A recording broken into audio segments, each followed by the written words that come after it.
Hi, this is Scott Garibay, and today I want to talk about Dungeons and Dragons, and I want to talk about the Granite Fang character ownership infrastructure that I am proposing that Dungeon Masters and Dragon Masters adopt immediately. This is extremely complicated. My apologies. In order to understand the content in this video, you need to watch it in the playlist. So if you're not familiar with Granite Fang character ownership infrastructure that I'm proposing, please start at the beginning of this playlist. Description is right below. I also have many great playlists. I actually have a broader, more extensive, I think I have the broadest, most extensive list of playlists on Dungeons and Dragons anywhere in the world, and I challenge you to point me to a to any channel that has more. I'd love, or a wider range. Thank you.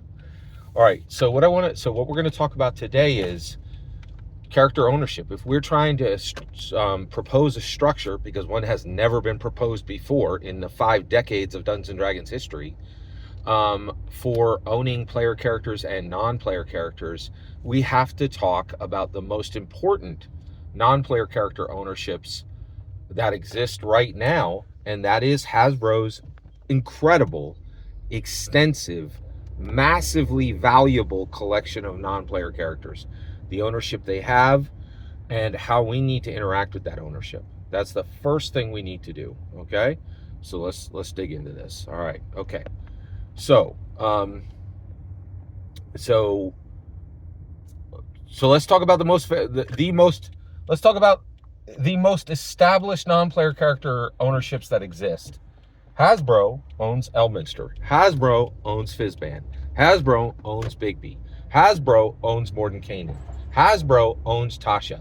Hasbro owns Osteria. Hasbro owns Uriel. Hasbro owns every single character in Dragonlance. Lock, stock, and barrel. All right? All of it. All right? In addition to that, Hasbro owns even more important non-player characters than that, which arrived in Dungeons & Dragons last year and dropped into canon in 2 different platforms, as an American blockbuster and directly onto D&D Beyond, for you and I to use as player characters and non-player characters. Let's talk about Holger Kilgore. Let's talk about Edgin Darvis. Let's talk about Doric. Let's talk about Simon Almer. Let's talk about Zenk Yendar. Okay, are we caught up? And that is just I didn't even mention Drizzt Do'Urden, right? Hasbro owns Drizzt Do'Urden, right? That is an immense amount of massive non-player character ownership. Now, here's the good news, okay?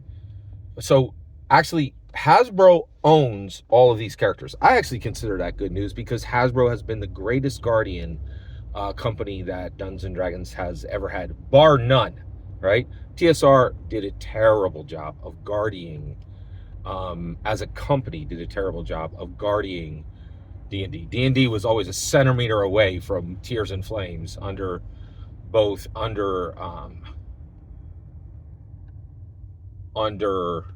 Gary Gygax.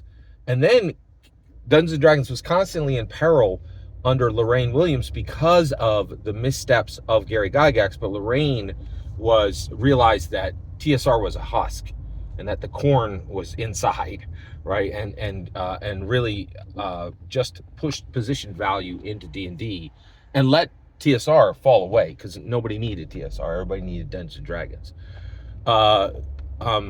WotC was a house flipper. WotC owned Dungeons and Dragons for 2 years, and then they gave it to Hasbro, and Hasbro has protected it and catapulted it forward every day since, right?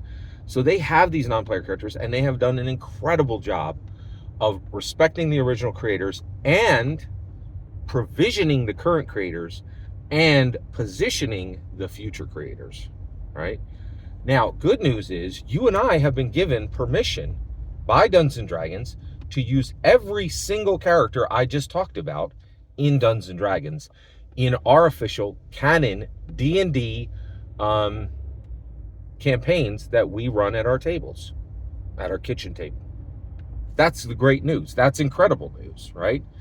However, we need to respect their ownership and realize that anything we ever use from their content we need to be incredibly respectful, always remembering that these characters belong to them and that we are being given a permission to use them in respectful, kind, and tolerant manners. Vecna, right? Like, so many amazing characters. We need to use them as they were originally designed, as they are currently designed, and even anticipate how they will be designed in the future, right? And we need to be respectful of that ownership, and we need respectful of these characters, and we need to use them how they were built to be used. And if we have an innovative idea, we need to move forward very, very carefully and make sure that what we're presenting to our players, our Dragon Masters at the table, will meet them with joy and give them a good experience. So before we speak one word about owning any of our player characters, or as that we've created as Dragon Masters, or owning any non-player characters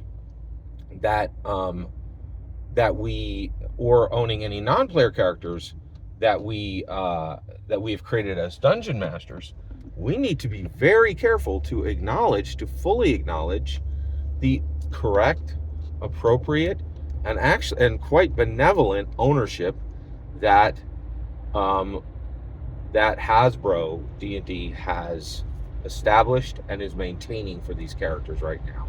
I'm incredibly thankful for everything they did to build these characters. Actually, many of these characters they acquired, right? So they were built before they had them, but they have done an amazing job of building these characters out further and really making it so that these characters are very well protected, are very respected, and are bolstered and bulwarked with a strong design milieu.